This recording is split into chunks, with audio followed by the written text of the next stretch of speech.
नकुल और निवेदिता की शादी हो गई थी। शादी की रस्में संपूर्ण होने के बाद सभी रिसोर्ट से घर लौट रहे थे। आजकल तो लोग आधे घंटे में फेरे निपटा देते हैं, पर मम्मी जी ने अपने गांव से पंडित को बुला लिया। 3.5 घंटे, इतनी देर तक आज तक पिक्चर भी नहीं चली है। हाँ, धुरंधर की बात अलग है, पर उस मूवी जितना जान थोड़ी ना है मेरी कमर में।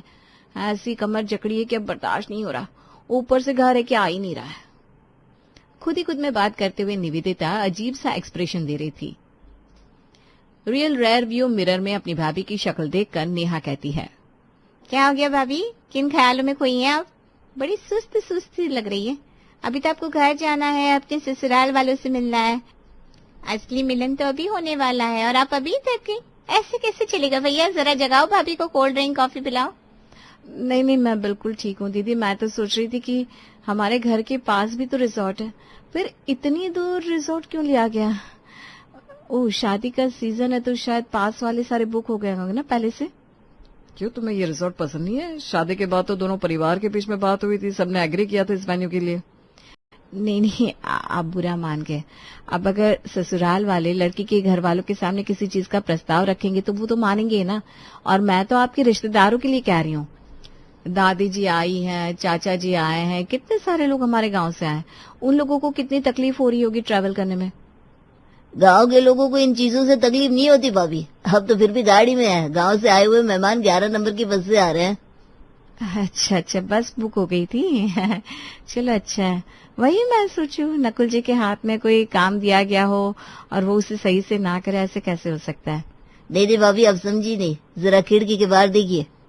निवेदिता खिड़की से बाहर झांकती है और धोती कुर्ते में एक मध्य उम्र के आदमी को भागता हुआ दिखती है। हे भगवान, लगता है इनकी ट्रेन छूट गई है, या कहीं किसी चोर ने पॉकेट तो नहीं मार लिया। अरे नकुल बिटवा, अभी तक यही हो? क्या फायदा फिर गाड़ी का? हमें देखो, तुम्हारे साथ ही निकले थे, तुम्हारी गाड़ी ट्रैफिक में रह गई, हम पैदल पैदल यहाँ तक आ गए। भाभी, ये हमारे गांव वाले चाचा जी है, सर ढकी अपना। गाड़ी आगे बढ़ती है और सीधा रुकती है नकुल निवास के बाहर। घर के बाहर भीड़ लगी हुई थी और मेहमान यहाँ वहाँ डोल रहे थे। इतने मेहमान आए, इनको विदा करने में हफ्ता लग जाएगा मुझे। निवेदिता और नकुल एक दूसरे का हाथ पकड़कर चौखट तक पहुंचते हैं। चौखट पूजन की रस्म होती है। उसके बाद सीता अपने बेटे और बहू को अंदर लेकर जाती है। ये सब क्या हो रहा है मम्मी जी? सब अभी ही निकलने को तैयार हो गए हैं क्या? इतनी जल्दबाजी क्या है? निकलना तो पड़ेगा ही ना बेटा। तू भी एक काम कर, अपना लहंगा बदल ले और कोई हल्की सी साड़ी पहन ले। रात का सफर है, ठंड से बचने के लिए कोई मोटा कंबल भी ले लेना, तुझे आदत नहीं होगी ना। नहीं नहीं मम्मी जी, कंबल की जरूरत नहीं पड़ेगी। बाहर का टेम्परेचर अभी 7-8 डिग्री है और कमरे में अगर मैंने एसी का टेम्परेचर 24 कर दिया ना तो ठंड लगेगी ही नहीं। तो क्या बोल रही है, मुझे कुछ समझ में नहीं आ रहा है। जल्दी से तैयार होकर बाहर आ जा, बस खड़ी है, हम गांव निकल रहे हैं। हाँ? पर नकुल ने तो इंडोनेशिया का प्लान किया था हनीमून पर जाने का, ये गांव और वो भी सभी के साथ। निवेदिता हड़बड़ाते हुए यहाँ वहाँ नकुल को ढूंढने लगती है। नेहा उसे देखकर उसके कमरे में आती है। 10 मिनट में बस निकल जाएगी भाभी। आपके भैया कहाँ है दीदी? कहीं दिख नहीं रहा है। वो तो बस में ऑलरेडी बैठ चुके हैं भाभी, सब तैयार है, मैं आपको ही बुलाने आई थी। जल्दी से साड़ी बदलिए और चलिए। हमारे यहाँ नई बहू की मुंह दिखाई हमारे पुश्तैनी घर में ही होती है, बड़ा मजा आएगा। चलिए चलिए। अपने ससुराल के सटपटे और नए से नियम का निवेदिता विरोध तो नहीं कर सकती थी। साड़ी पहनकर वो भी बस में सवार हो जाती है और मुंबई से सभी सीधा पहुंच जाते हैं लोकगंज गांव। आहा भाभी, क्या साफ हवा है। गांव तो गांव है भाई। बिल्कुल निवेदिता, गांव की तुलना किसी जगह से हो ही नहीं सकती। अच्छा ये हुआ कि हम वक्त पर निकल गए थे, वरना बहू की पहली रात शहर वाले घर पर ही बीतती तो अच्छा नहीं होता। हे भगवान, कहीं इस घर में कोई भूत वूत तो नहीं है। ये सोच सोच कर निवेदिता घबरा रही थी, तभी मनोज वहां आता है। अब अंदर चले कि यही सारी चर्चाएं करनी है आप सभी को? पूरा गांव इंतजार कर रहा है नई बहू को देखने का। मुंह दिखाए की रस्म भी तो शुरू करनी है। चलिए जल्दी जल्दी सब तैयार हो जाइए, 10 बजे का मुहूर्त है मुंह दिखाए का। निवेदिता अपने गांव के पुश्तैनी घर के अंदर जाती है, जो कि शहर के घर से काफी ज्यादा बड़ा था। इतना प्यारा और सुंदर घर, सच में पापा ने हीरा ढूंढ कर दिया है मुझे। हाँ, इंडोनेशिया की बात नहीं कर रहा, पर कोई बात नहीं। आज रात को जैसे ही हम दोनों को साथ में वक्त मिलेगा, मैं सीधा हनीमून की बात कर लूंगी।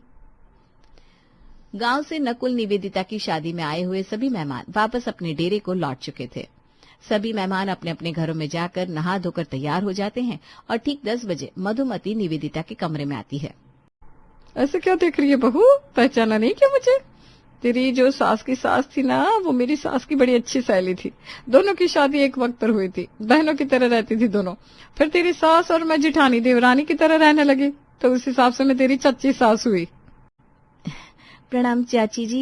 एक्चुअली यहाँ पर इतने ताया चाचा है कि मुझे कंफ्यूजन हो रहा है।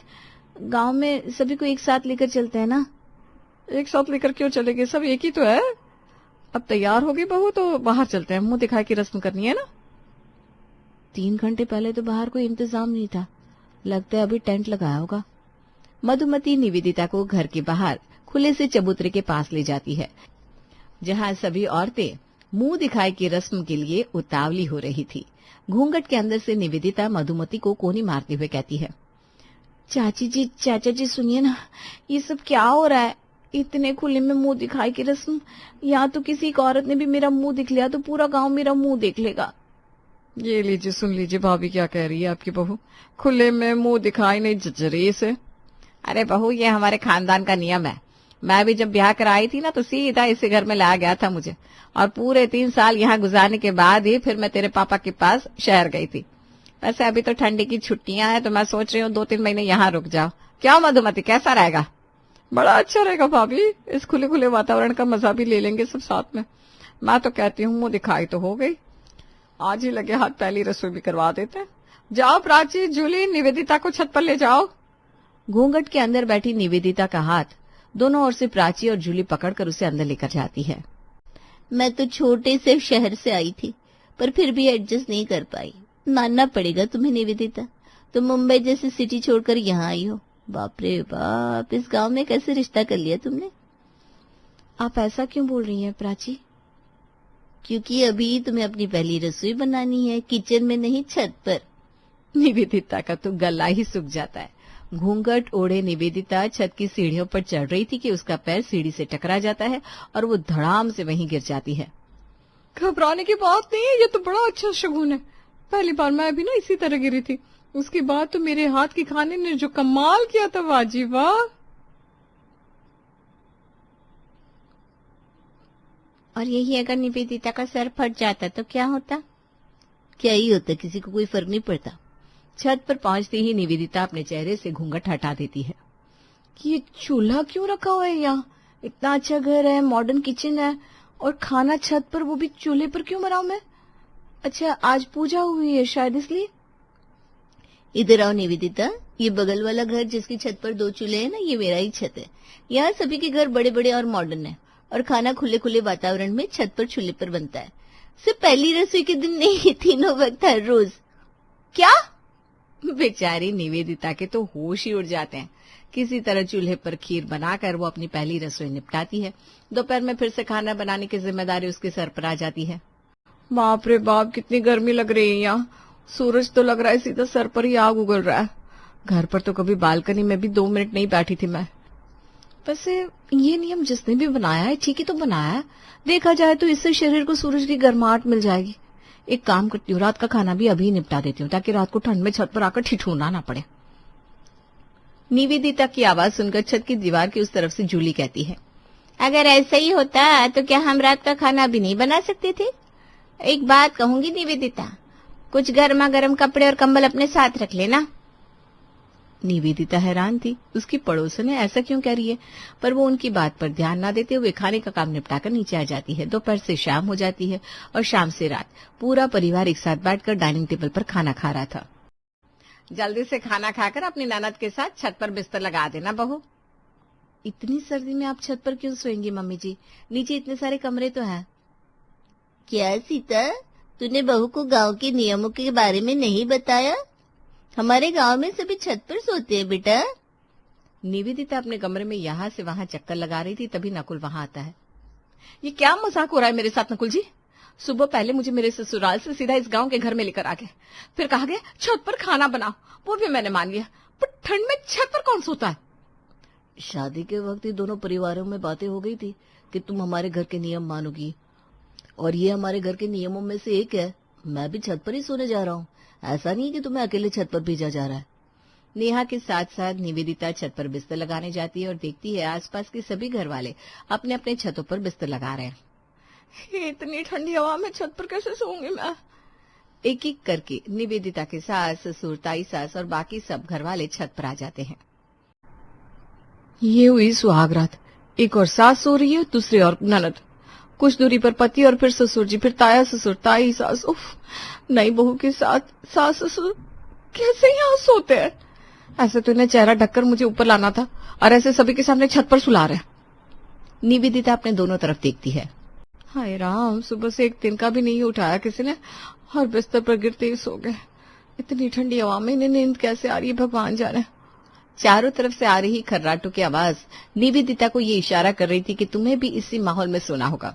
ठंडी हवा के बीच करवटें बदलते हुए किसी तरह निवेदिता अपनी रात गुजार देती है। अगली सुबह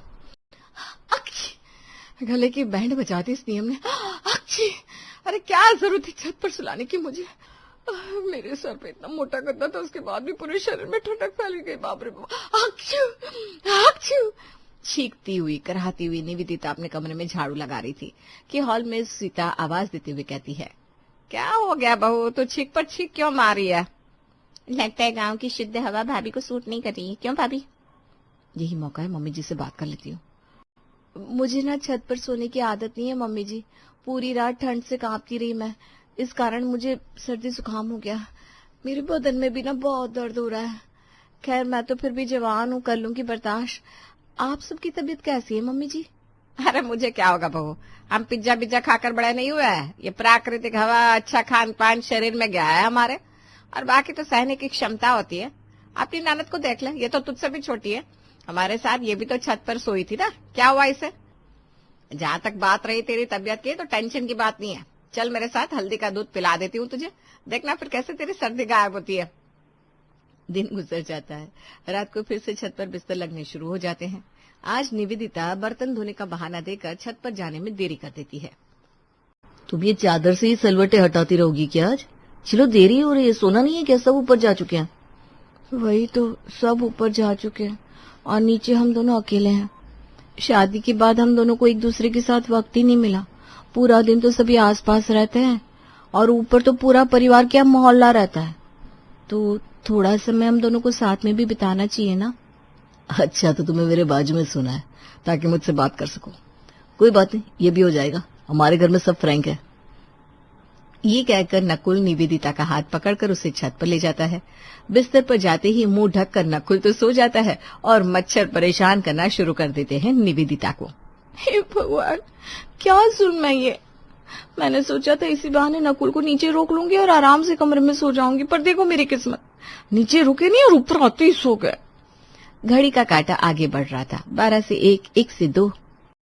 नींद भी नहीं टूटती क्या इन लोगों की? मच्छर तो आज लग रहा है मुझे उठाकर झूले के घर ले जाएंगे। निवेदिता नीचे जाती है और मार्टिन लेकर लौटती है। कैसी हो निवेदिता, सोई नहीं? खांसी से बुरा हाल है मेरा। आज अगर मैं ऊपर सो गई ना तो रामपुर पहुंच जाऊंगी। तुम लोगों की तबीयत बिगड़ती नहीं है क्या? इतनी बिगड़ती है कि पूछो मत, पर इन लोगों को कुछ समझ में नहीं आता। गर्मियों के साथ साथ सर्दियों में भी छत पर सुलाते हैं हमें। जूली और निवेदिता की खुसफुस सुनकर प्राची अपनी छत से कहती है, मुझे भी ठंड में ना नींद नहीं आती। तुम कोई दिमाग लगाओ ना निवेदिता। इस ठंड में छत पर सो सोकर मेरे दिमाग की नस सुन हो गई है। कुछ तो उपाय होगा, किसी को तो समझाओ, हो सकता है वो तुम्हारी बात सुने। निवेदिता इस बारे में अपनी ताई सास से बात करने की कोशिश करती है, पर नियम तो नियम थे, और जो लोग एक बार नियम को प्रथा मानकर मानना शुरू कर देते हैं वो उसके पीछे का कारण मतलब सब कुछ भूल जाते हैं। पूरे 90 साल पूरे किए थी मेरी सास ने, फिर हिमालय की ओर चली गई। कभी कुछ नहीं हुआ उन्हें। छत पर सोना इस गांव की रिवायत है बहू। अब पूरा गांव ही छत पर सो रहा है, छोटे बच्चों से लेकर बूढ़ों तक, और सभी स्वस्थ हैं। जो इसी गांव में पैदा हुए हैं उन्हें इस एनवायरनमेंट की आदत है, और कोई साइंस नहीं है इसमें ताई जी। और बात सिर्फ मेरी नहीं, नकुल का काम भी तो छूट रहा है ना यहाँ। हाँ, तो कौन सा तुझे जीवन भर याद रहना है? 3 महीने की बात है, बाकी लैपटॉप में काम करता ही है वो। जो दिमाग लगाया जा सकता था निवेदिता वो सारा दिमाग लगा रही थी। सभी के सोने के बाद नीचे आना, कभी अपने सास ससुर को डरा देना, तो कभी घर में चोर घुसने का बहाना करना। पर सभी के सभी प्लान लगातार फेल हो रहे थे और फिर निवेदिता अल्बेस्टर डालने वालों को अपने घर बुला लेती है। ये क्या हो रहा है निवेदिता? हमें तो लगा था तुम हमें बचाओगी, पर तुम तो इस छत को और सुंदर बनाने में लगी हो। सुंदर भी और गर्म भी। इस गांव का नियम क्या है? छत पर सोना, है ना? तो मैं छत पर ही सोऊंगी, पर छत रहेगा फुल्ली कवर्ड। अल्बेस्टर के अलावा भी छत के ऊपर चारों तरफ भूसे की दीवार बनवा दूंगी। भूसे में बड़ी गर्माहट होती है। छत से आ रही खिटपिट की आवाज सुनकर सभी भागते हुए छत पर आते हैं। अपने छत से देखा मैंने कि तेरे छत पर ये ठोका पीटी का काम चल रहा है। क्या बात होगी सीता, सब ठीक तो है ना? सब ठीक है चाची जी, बस 2 दिन की बात है। उसके बाद आपको आपके सारे सवालों के जवाब मैं खुद दूंगी, और आपको भी मम्मी जी। 2 दिन बाद छत पूरी तरह से कवर हो चुका था। अरे चुड़ैल, मैंने तुझसे कितनी बार बोला है कि जब मैं रसोई में आया करूं तू यहाँ मत घुसा कर। एक बार में बात समझ में नहीं आती क्या? अरे ओ पूजा की बच्ची, चुड़ैल किसे कहा रे? भले तूने जेठ जी से शादी करी है, मगर मैं उम्र में तुझसे छोटी नहीं हूँ, समझ में आया? गाली भी दे सकती हूँ। अच्छा, तो तू मुझे गाली देगी? जरा दे। अरे देकर बताना कैसे देगी गाली। अच्छा दो क्या? फिर ये ले, चुड़ैल, नासपीटी, येलो येलो डर्टी फेलो। ओहो, अब तो तू मुझे अंग्रेजी में भी गाली देगी। अपने अंग्रेजी स्कूल में जाने का घमंड मुझे दिखाएगी, है? ये ले। जेठानी गुस्से में पास पड़ा आटे का पैकेट उठाती और सारा आटा देवरानी पर फेंक देती है। देवरानी सर से पैर तक आटे से नहा लेती है। तेरी इतनी हिम्मत, तूने मुझ पर आटा फेंका? अब मैं तुझे इस बर्तन धोने वाले गंदे पानी से नहला दूंगी।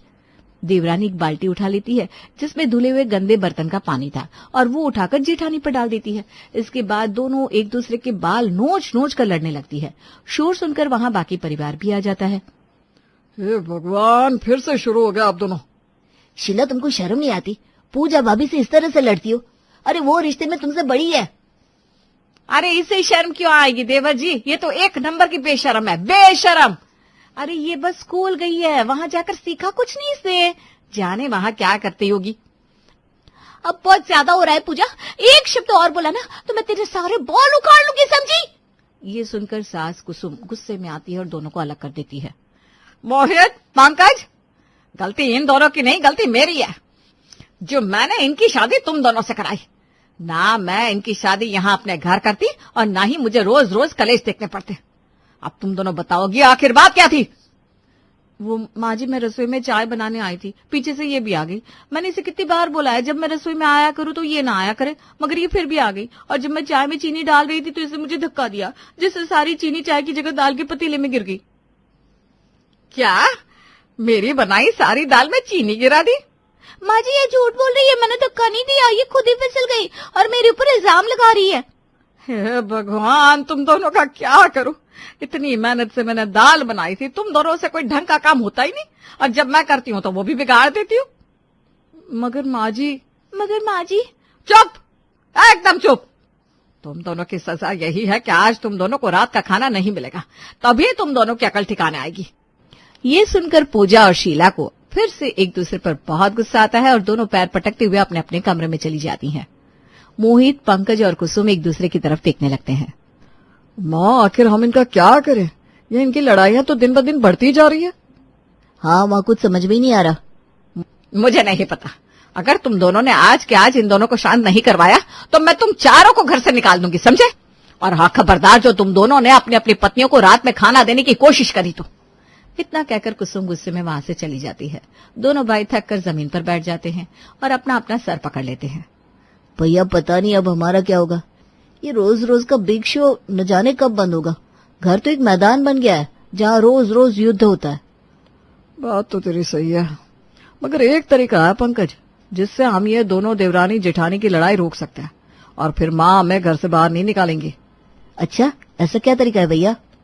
मोहित पंकज के कान में कुछ खुसफुसाता है।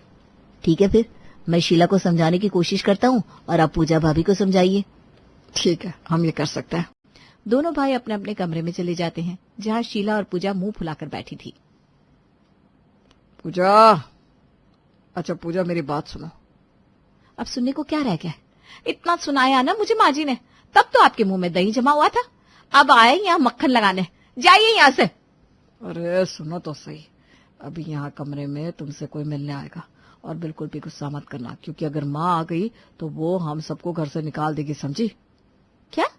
मैं भला पागल हूँ जो किसी को देखकर गुस्सा करने लगूंगी? कौन आ रहा है यहाँ? देखो पूजा, मैंने ये नहीं कहा कि तुम पागल हो, बस वादा करो तुम चिल्लाओगी नहीं। अरे हाँ बाबा, नहीं चिल्लाऊंगी। मोहित ये सुनकर चैन की सांस लेता है और खांसने की एक्टिंग करता है। उसके खांसते ही पंकज और शीला कमरे में आते हैं। शीला को देखकर पूजा का खून फिर से खौलने लगता है। ये यहाँ क्या कर रही है? आखिर चल क्या रहा है यहाँ पर? पूजा शांत हो जाओ, हम सबको इस वक्त बात करने की जरूरत है, समझी? कैसी बात? हाँ पंकज, ऐसी कौन सी जरूरी बात है जो मुझे इस चुड़ैल के सामने करनी पड़ेगी? अपनी जबान को लगाम दे शीला, वरना ये जबान नोच लूंगी। शीला और पूजा फिर से लड़ने वाले होते हैं कि पंकज और मोहित उन दोनों को रोक लेते हैं। बस यही, इसी के बारे में हमें बात करनी है। तुम दोनों की लड़ाई अब इतनी ज्यादा हद तक बढ़ चुकी है कि हम सबके लिए एक बड़ी मुसीबत बन चुकी है। क्या मतलब है? शीला, मतलब यह है कि माँ ने हमें धमकी दी है कि हम चारों को घर से निकाल देंगी अगर तुम दोनों ने लड़ना बंद नहीं किया। क्या कुछ भी देवर जी, माँ जी सच में ऐसा थोड़ी ना करेगी। वो तो अक्सर घर से निकालने की धमकी देती रहती है। अरे उनकी बातों पर कौन ध्यान देगा? भाभी, आपको ऐसा लगता है? आप माँ को जानती नहीं है ना, वो भी आप लोगों की तरह ही थोड़ा सनकी है। एक बार अगर उनका दिमाग खराब हो जाए तो वो कुछ भी कर बैठती है। आप दोनों की तरह मैं और भैया बचपन में बहुत लड़ते थे और माँ ने हमें गुस्से में 5 दिन तक बाथरूम में कैद करके रखा था। हमें पूरा यकीन है वो हमें आसानी से घर से निकाल सकती है। हाँ, वैसे भी ये घर उनका है और तुम दोनों को पता है, एक बार एक काम वाली बाई ने माँ को बहुत परेशान किया। माँ ने उसे 1 साल तक मुफ्त में काम निकलवाया। माँ कुछ भी कर सकती है। मोहित और पंकज की ऐसी बातें सुनकर शीला और पूजा दोनों डर जाती हैं। तो हम क्या कर सकते हैं? और वैसे भी जब भी हमारी लड़ाई होती है, गलती तो इस शीला की होती है। घर से तो इसे निकालना चाहिए। अरे भाभी, माँ ये सब नहीं देखेगी। एक और लड़ाई फिर सब खत्म, वो हम सबको निकाल देगी। फिर सोचिए, हम सबको सड़क पर सोना पड़ेगा। अरे तो फिर अब हम क्या करें? मैं सड़क पर नहीं सो सकती बाबा। करना क्या है, आप दोनों लड़ना बंद कर दीजिए, आसान है। शीला और पूजा एक दूसरे की तरफ देखती हैं और कुछ सोचकर बोलती हैं। ठीक है, फिर सबको हमारे लड़ने से इतनी दिक्कत है ना, तो फिर हम आज से एक दूसरे से बोलेंगे नहीं। अरे एक दूसरे से क्या, हम किसी से नहीं बोलेंगे। सही कहा, आज से हम प्रण लेते हैं, हम बिल्कुल नहीं बोलेंगे और इस घर में लड़ाई भी नहीं होगी। इतना कहकर शीला अपने कमरे में चली जाती है। उसके पीछे पीछे पंकज भी। पूजा भी चुपचाप जाकर लेट जाती है। अगले दिन घर में बड़ी शांति थी। ये देखकर कुसुम कहती है, क्या बात है पंकज, मोहित, आज घर में इतनी शांति कैसे भाई? कहाँ है वो दोनों लड़ाकू, कहाँ गई? नहीं माँ, ऐसा कुछ नहीं है। आज से आपको घर में लड़ाई की आवाज बिल्कुल सुनाई नहीं देगी। हैं? ऐसा भला कैसे? माँ, उन दोनों ने आज से घर में कुछ भी ना बोलने की कसम खा ली है, इसलिए अब से घर में दोनों की आवाज सुनाई नहीं देगी। मोहित और पंकज को लगा था कि ये खबर सुनकर उनकी माँ कुसुम दुखी हो जाएगी, मगर ऐसा बिल्कुल नहीं होता। उल्टा वो तो खुशी से चहकने लगती है। क्या? यह तो बड़ी खुशी की बात है। यानी कि आज से मुझे घर में कोई भी लड़ाई झगड़ा देखने को नहीं मिलेगा और पड़ोसी भी शोर शराबी की शिकायत नहीं करेंगे। अरे वाह भाई वाह। तभी अचानक से अपने कमरे से निकलकर शीला वहां आती है। कुसुम को देखकर उनके पैर छू लेती है। अरे खुश रहो बहू, सुना है आज से तुम दोनों मौन व्रत रखने वाली हो, सच है क्या? लेकिन शीला कुछ नहीं बोलती, बस सर हिलाकर चाय बनाने के लिए रसोई में चली जाती है। थोड़ी देर में चुपचाप वो सबको चाय लाकर देती है और वापस अपने कमरे में चली जाती है। वाह भाई वाह, मोहित पंकज तुम सही कह रहे थे। शोर शराबा भी नहीं सुनना पड़ा और सुकून से चाय भी मिल गई। मुझे आज ऐसा क्यों लग रहा है कि मैं जन्नत में आ गई हूँ। मोहित और पंकज को सन्नाटा कुछ खल रहा था, मगर उनकी माँ तो बहुत खुश थी। अरे शीला, पूजा, यहाँ हो जरा, देखो मैं तुम दोनों के लिए साड़ियां लेकर आई हूँ, अपनी अपनी पसंद कर लो। अब कुसुम ने दोनों साड़ियों को सामने टेबल पर रख दिया, लेकिन पूजा और शीला अपनी अपनी पसंद बता नहीं पा रही थी। अरे बताओ भाई, ये चुप्पी साधे क्यों खड़ी हो तुम दोनों? अरे हाँ, तुम तो अब बोलोगी नहीं। मैं तो भूल गई थी। एक काम करो, जिसे जो साड़ी पसंद हो वो उस पर हाथ रख लो, मैं समझ जाऊंगी। कुसुम के कहते ही पूजा और शीला दोनों एक ही साड़ी पर हाथ रख देती हैं। कुसुम ये देखकर हैरान हो जाती है। अरे ये क्या, तुम दोनों चाहे बोलो चाहे ना बोलो, मगर एक दूसरे से पंगा लेने के नए नए बहाने ढूंढ ही लेती हो। अब तुमने एक ही साड़ी पर हाथ क्यों रख दिया? अलग अलग साड़ी चुनो भाई। कुसुम के ऐसा कहते ही पूजा फटक से अपनी पसंद की साड़ी उठा लेती है। अरे तो तुमने पसंद कर लिया पूजा? चलो बढ़िया है। तो फिर ये दूसरी साड़ी शीला की हुई। जैसे ही कुसुम दूसरी साड़ी शीला को देती है, गुस्से में शीला उस साड़ी को जमीन पर पटक देती है। ये कैसी गंदी सी साड़ी है, मैं ये नहीं लूंगी, मुझे वो वाली दूसरी चाहिए, दीदी ने बड़ी जल्दी उठा ली। अब तो पूजा से भी रहा नहीं गया, वो भी बरसने लगती है। तो माँ जी ने कहा था जिसे जो साड़ी पसंद हो वो उठा ले, तब क्या तेरे हाथों में मेहंदी लगी हुई थी? अरे नहीं, तुम तो 4 दिन भी बिना लड़े नहीं रह पाई। मेरा ही ख्याल गलत था जो खुश होकर तुम्हें साड़ियां देने आ गई। हटो, वापस करो सब, किसी को कुछ नहीं मिलेगा। तुम लोग ऐसा नहीं मानने वाले।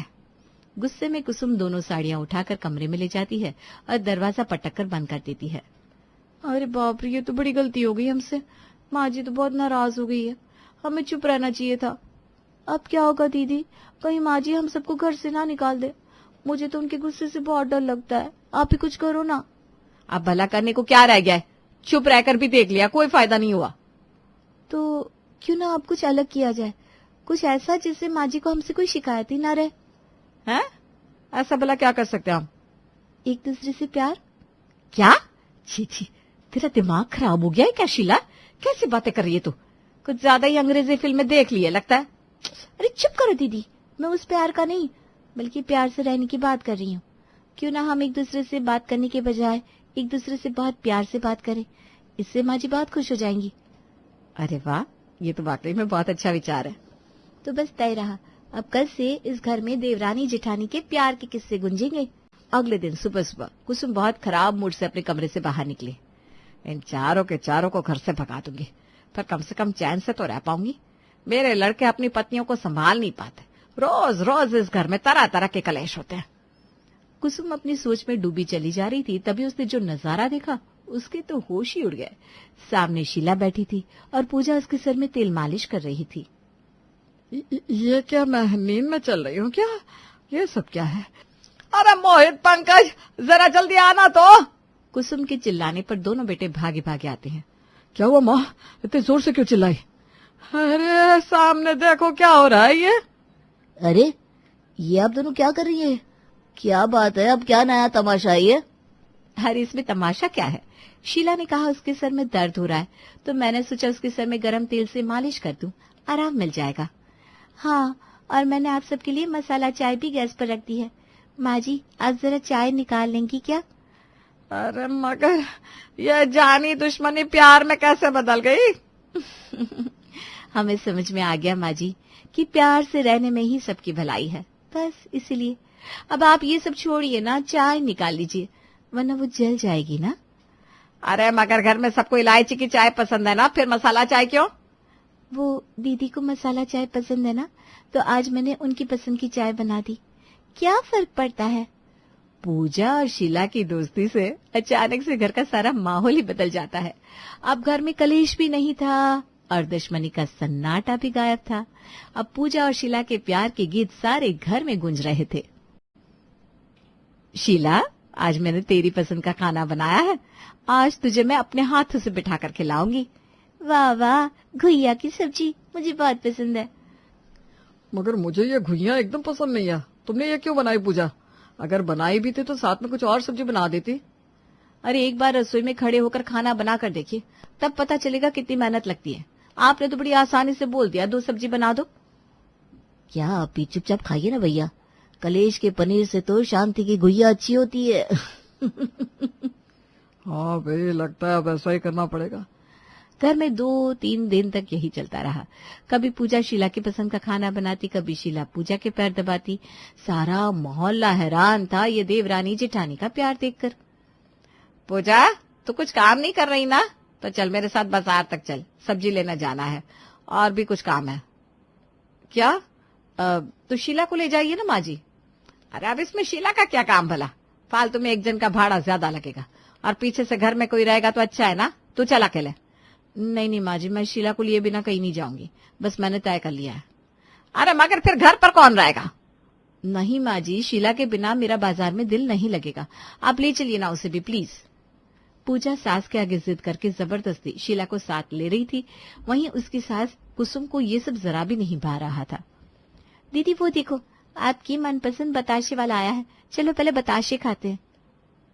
अरे अभी से बताशे खाने मत बैठो, देरी हो जाएगी काम में। होने दो देरी माँ जी, अगर दीदी को बताशे पसंद है तो उन्हें बताशे खाने से कोई नहीं रोक सकता। आप भी नहीं। अरे पर कुसुम कुछ कह पाती उससे पहले ही दोनों बहुएं बताशे खाने में लग जाती है। ये देखकर उनकी सास अपना सर पकड़ लेती है। ओफो, इन दोनों ने तो मेरी नाक में दम कर रखा है। ना मुझसे इनकी लड़ाइयाँ देखी जाती है और ना ही प्यार। मैं जा रही हूँ घर अकेले।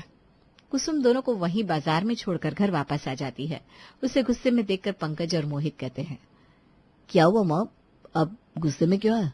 और वो दोनों कहाँ है? अरे दोनों बाजार में बताशे खा रही हैं। मुझसे देखा नहीं जा रहा इन दोनों का प्यार। तभी वहां पीछे से भागी भागी पूजा और शीला भी आ जाती हैं। मगर क्यों माँ जी, आखिर हम करे तो करे क्या? ना आपसे हमारी लड़ाइयाँ देखी जाती है और ना ही प्यार। सच कहा, अब तो मैं समझ गई हूँ शीला, गलती हमारी नहीं बल्कि इनकी है। दोनों बहुएं हंसते हुए वहां से चली जाती हैं। संध्या और सूरज एक ही कॉलेज में साथ साथ पढ़ते हैं। दोनों एक दूसरे से प्यार भी करते थे। संध्या एक मॉडर्न फैमिली से थी, जबकि सूरज के घर में पुराने विचारों को ज्यादा माना जाता था। सूरज पंडित कृष्णकांत जी का बेटा था। आज सूरज को कॉलेज पहुंचने में थोड़ी देर हो गई थी। कॉलेज पहुंचते ही संध्या ने उस पर सवालों की बौछार शुरू कर दी।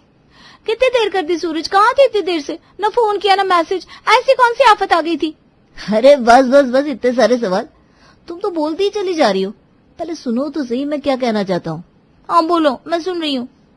वो हुआ यूं कि मैं कॉलेज के लिए निकल रहा था, तभी पापा ने बुला लिया और फिर पूजा में उनकी हेल्प करते करते मुझे देर हो गई। दौड़ते भागते मैं कॉलेज के लिए निकला, पर रास्ता इतना जाम था और आधा घंटा लेट हो गया। अब बताओ मैं क्या करूँ? तुम जो सजा दो मंजूर है जाने मन। क्या यार, अब इस बात पर क्या ही बोलूं मैं तुमको। अच्छा एक बात बताओ, तुम मुझसे प्यार करते हो, ये बात तुम अपने मम्मी पापा को कब बताओगे और क्या वो मान जाएंगे? देखो संध्या, जैसे ही कॉलेज की पढ़ाई खत्म होगी वैसे ही मैं घर पर बात करूंगा। पापा मम्मी थोड़ा गुस्सा तो करेंगे पर फिर शायद मान ही जाएंगे। आखिर मैं उनका लाडला जो हूँ। ओए मिस्टर, इतना लेट करोगे तो ये चिड़िया फुर्र हो जाएगी, या फिर ये कहो कि उड़ा दी जाएगी। क्या मतलब, मैं समझा नहीं। मेरा मतलब कि मेरे पापा मम्मी ने मेरे लिए रिश्ते देखने शुरू भी कर दिए और मैं उनको रोज रोज कैसे मना करूं? तुम्हें घर पर बात करनी होगी सूरज। एक बार बात पक्की हो जाए फिर शादी तुम नौकरी लगने के बाद लेना, मुझे कोई जल्दी नहीं है। अच्छा ठीक है, मैं मौका देकर बात करता हूँ मम्मी पापा से। वैसे अभी ये जरा मुश्किल काम है।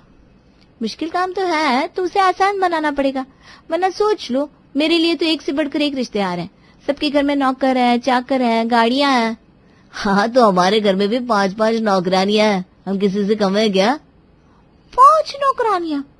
अरे कितना बड़ा घर है तुम्हारा, किसी महल में रहते हो क्या? 5 नौकरानियां तो रजवाड़े खानदान में होती है। अरे यार मैं सच कह रहा हूँ, रजवाड़े खानदान से तो नहीं हूँ, पर मेरे यहाँ 5 नौकरानियां हैं जिन्हें मैं बचपन से देख रहा हूँ। घर का सारा काम वही करती हैं। मेरी मम्मी तो घर का कोई काम नहीं करती। अरे वाह, पर तो शादी की बात मेरे ठाठ ही अलग होंगे। मुझे कोई घर का काम नहीं करना पड़ेगा। सूरज और जल्दी से बात करो ना अपने घर में, मुझे तुमसे शादी करके तुम्हारे घर आना है। ये लड़कियां नौकरानियों का नाम सुनकर पागल हो जाती है क्या? अच्छा बाबा, करता हूँ मैं बात। अब चले थोड़ी पढ़ाई कर ले कि यहीं कैंटीन में बैठने का इरादा है आज। अच्छा चलो, मैं तो भूल ही गई थी क्लास है। संध्या और सूरज अब अपनी क्लास में चले गए।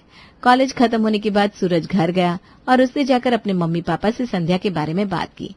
पहले तो वो बहुत गुस्सा हुए, फिर बेटे की जिद के आगे उन्हें हार माननी ही पड़ी। संध्या और सूरज की शादी तय हो गई थी।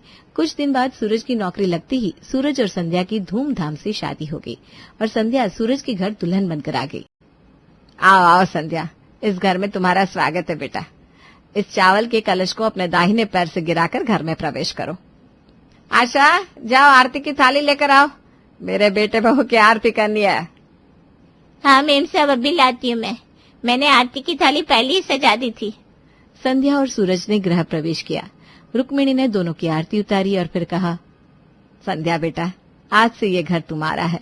इसे अपने प्यार और समझ से संभालना। याद रहे, घर की कोई परंपरा ना टूटे। हाँ मम्मी जी, आप बिल्कुल फिक्र मत कीजिए। संध्या बेटा, मैं तुम्हें घर के लोगों से मिलवा देती हूँ। ये है रीना, सूरज की बहन। ये है इस घर की 5 नौकरानियां, आशा, लता, जया, कांता और हिमा। ये कहने के लिए नौकरानियां हैं, पर है ये हमारे घर के सदस्य जैसी। तुम इनका कभी अपमान मत करना। हाँ बेटा, हम भी आज तक कभी इनसे ऊंची आवाज में बात नहीं करते, तो तुम भी इनसे प्यार से बात करना। और सूरज को तो इन्होंने गोद में खिलाया है। ये क्या चक्कर है? ये नौकरानियां कब मालकिन ज्यादा लग रही है, कुछ समझ में नहीं आ रहा। खैर जाने दो, मुझे क्या, मुझे तो इनके काम से मतलब है। जी पापा जी, मैं आपकी बात समझ गई। अच्छा रीना, तू जाकर भाभी को उसका कमरा दिखा दे। चलिए भाभी, मैं आपको आपके कमरे तक ले चलती हूँ। आप बहुत थकी होंगी ना, जाकर थोड़ा आराम कर लीजिए। रीना संध्या को कमरे में छोड़ आई। संध्या ने अपने कपड़े बदले और बिस्तर पर बैठकर 5 नौकरानियों के बारे में सोचने लगी। तभी सूरज कमरे में आया। क्या सोच रही हो संध्या? कैसा लगा तुम्हें मेरा घर और घर के लोग? बाकी सब तो ठीक है सूरज, पर मुझे ये नौकरानियां बड़ी अजीब लगी। मम्मी पापा कैसे उनकी माला जप रहे थे। अरे नौकरानियों को इतना मान कौन देता है?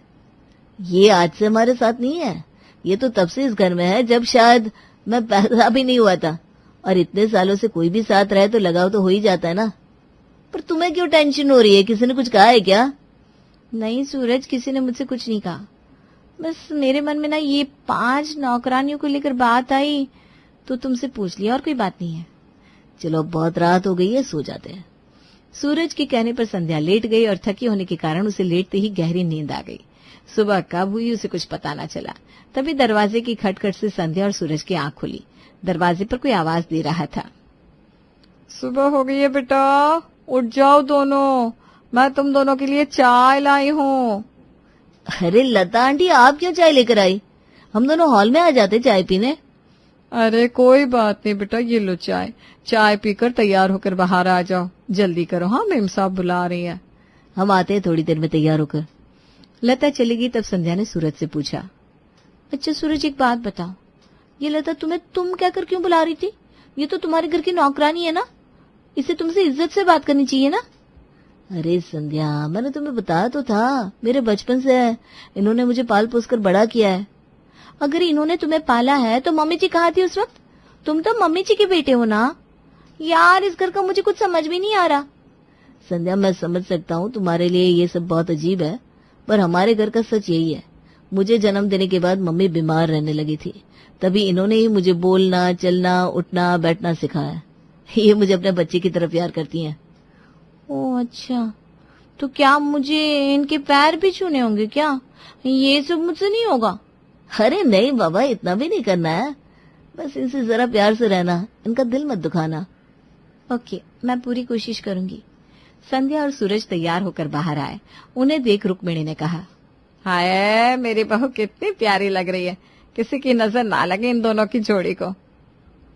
सूरज तुम जाकर कुछ सामान ला दो बेटा, किचन का थोड़ा सामान खत्म हो गया है। जी आशा आंटी, अभी लाया। क्या क्या लाना है आप लिस्ट बनाकर मुझे दे दीजिए। हाँ वो लिस्ट मैंने बना रखी है, कमरे से ले लो बेटा।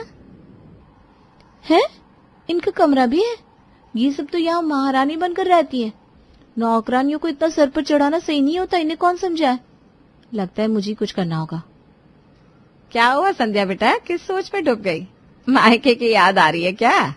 अभी नई नई हो ना, तो थोड़े दिन मायके की याद तो आएगी, पर हम सब तुम्हें इतना प्यार देंगे कि तुम अपने मायके को भूल जाओगी। क्यों आशा, सही कह रही हो ना मैं?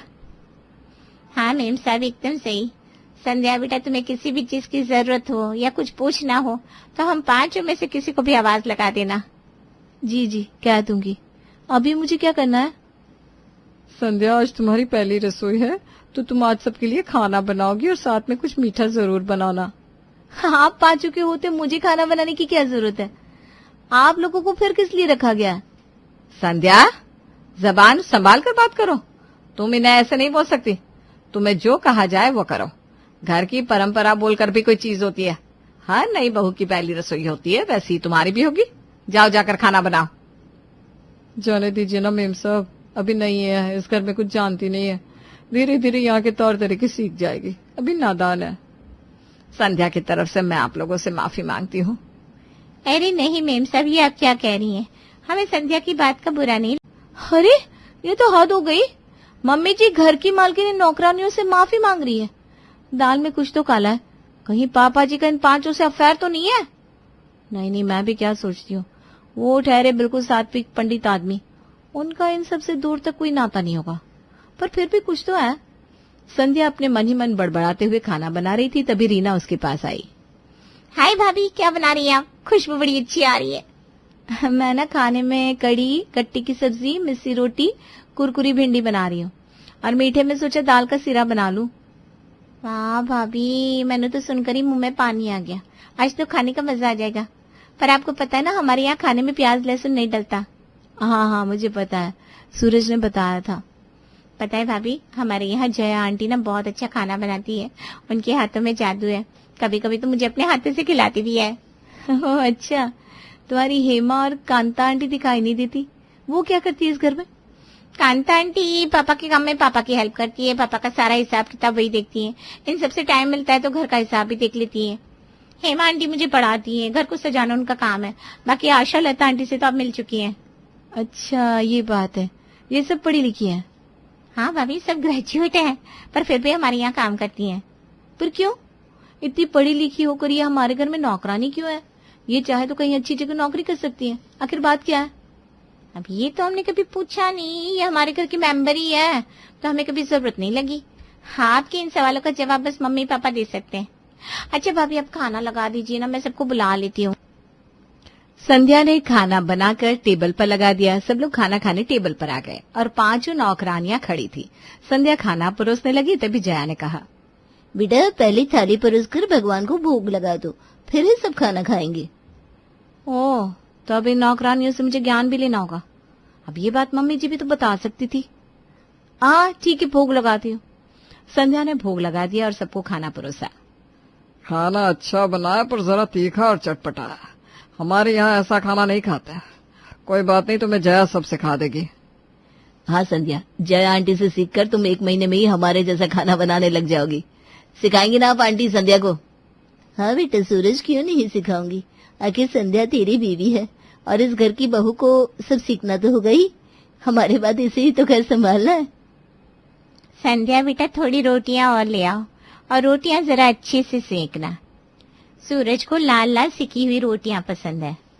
हाँ संध्या, और थोड़ा दही भी लेते आना, साहब को खाने में थोड़ा दही चाहिए होता है। जल्दी से जाओ, लेकर आओ।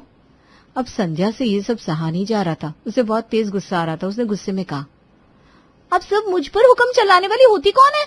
अरे आप इस घर की नौकरानी है, नौकरानी बनकर रही है। आपका काम है हम सबका हुक्म मानना, ना कि हमें हुक्म सुनाना। घर के लोगों ने जरा सी इज्जत क्या दे दी आप लोगों को? इस घर की मालकिन समझने लगी है खुद को। ये सब क्या अनाप शनाप बोले जा रही हो? होश में तो हो। तुम्हें इनसे ऐसे बात करने का हक किससे दिया? शर्म नहीं आती बड़ों से बदतमीजी करते हुए?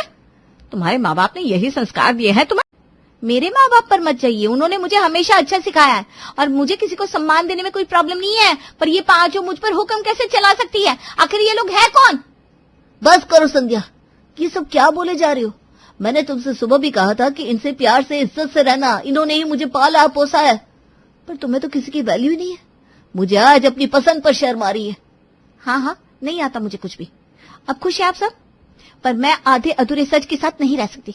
मुझे इन 5 नौकरानियों का सच जानना है। आखिर ऐसा क्या सच है जो पापा जी मम्मी जी भी इनको इतनी इज्जत देते हैं? कुछ तो बात है, वो बात मुझे जाननी है। आज तक हमसे इस तरह किसी ने बात नहीं की इस घर में। जब से हम इस घर में आए हैं, इसको अपना समझा, सूरज और रीना को अपने बच्चों की तरफ प्यार किया, और आज ये संध्या हम पर उंगली उठा रही है। अब हम यहाँ और नहीं रुक सकते, हम जा रहे हैं। रुको तुम सब, मैं ही तुम्हें यहाँ लाया था ना, तो मेरी परमिशन के बिना तुम सब कहीं नहीं जाओगी। ये तुम सबका भी घर है, तुम सब यही रहोगी। हाँ आंटी प्लीज, आप सब हमें छोड़कर मत जाइए। आंटी आप लोग तो हमारे अपने हो, और अपने लोग तो हमेशा साथ रहते हैं ना। ये सब सही कह रहे हैं। अरे संध्या बहू को सच जानना है ना, तो आज मैं बताती हूँ सच। उसके बाद वो खुद ही फैसला करे कि उसे यहाँ रहना है या अपने मायके जाना है। हाँ, सोचा था ये सच अब कभी बोलना नहीं पड़ेगा, और हम सब भूल भी चुके थे, पर आज ये सच फिर खुलेगा। बात उन दिनों की है जब सूरज का जन्म हुआ था। तुम्हारे पापा जी किसी काम के सिलसिले में गांव गए थे। वो दिन मुझे आज भी याद है। जब मैं गांव के रास्ते से जा रहा था तो एक झोपड़ी से रोने की आवाज आई। मैंने जाकर देखा तो आशा, लता, जया, कांता और हेमा जोर जोर से रो रहे थे। बीती रात को आंधी की वजह से उनकी झोपड़ी कई जगह से टूट चुकी थी। मेरे पूछने पर आशा ने बताया कि हम अपनी माँ के साथ यहाँ रहते थे। हमारी माँ खेत में मजदूरी करके हमारा पेट पालती थी। अचानक माँ बीमार हो गई और एक दिन चल बसी। अब हमारा कोई नहीं है, हम 2 दिन से भूखे हैं। मुझे उन पर बहुत दया आई। मैंने उन्हें पास की दुकान से खाने का कुछ सामान लेकर खिलाया, पर उन्हें देखने वाला भी कोई नहीं था। और तुम्हारे पापा जी इन्हें घर ले आए। घर लाने के बाद इन 5 ने कहा कि ये ऐसे ही इस घर में नहीं रहेंगी। हाँ, हमारी माँ ने हमें काम करके ही रहना सिखाया था। ये 5 ही बड़ी खुददार थी। और तब से इन 5 ने तय किया कि ये यहाँ रहेगी तो एक शर्त पर, कि ये घर का सारा काम करेंगी। और तब से आज तक ये घर का काम करती है। इसके साथ साथ इन्होंने पढ़ाई भी खत्म की। और मेरी तबीयत खराब चलने की वजह से रीना और सूरज को इन 5 ने ही पाला। इनका सूरज और रीना से बहुत मोह हो गया था। मैंने इन्हें बहुत बार इनकी शादी के बारे में कहा, पर इन 5 ने एक ही बात कही कि वो इस घर को और इन बच्चों को छोड़कर कहीं नहीं जाएंगी और इस घर की नौकरानी बनकर ही अपना सारा जीवन बिताएंगी। तो ये थी इन 5 की कहानी। अब तुम ही तय करो, इन्हें सम्मान मिलना चाहिए या नहीं। क्या ये इस घर का हिस्सा नहीं है? तुम्हारे पापा जी के छोटे से एहसान के बदले में इन्होंने अपना पूरा जीवन इस घर पर न्यौछावर कर दिया। पूरी कहानी सुनकर संध्या की आंखों से आंसू बहने लगे। सूरज और रीना की आंखों में भी पानी था। हमने कभी इस घर को पराया नहीं समझा। हम तो भूल गए थे कि हम इस घर के मेंबर नहीं हैं। भगवान जानता है, हमने सूरज और रीना को अपनी जिंदगी ही मान लिया है। आज बरसों बाद माँ की याद आ रही है। काश माँ हमारे साथ होती। मुझे माफ कर दीजिए आप सब।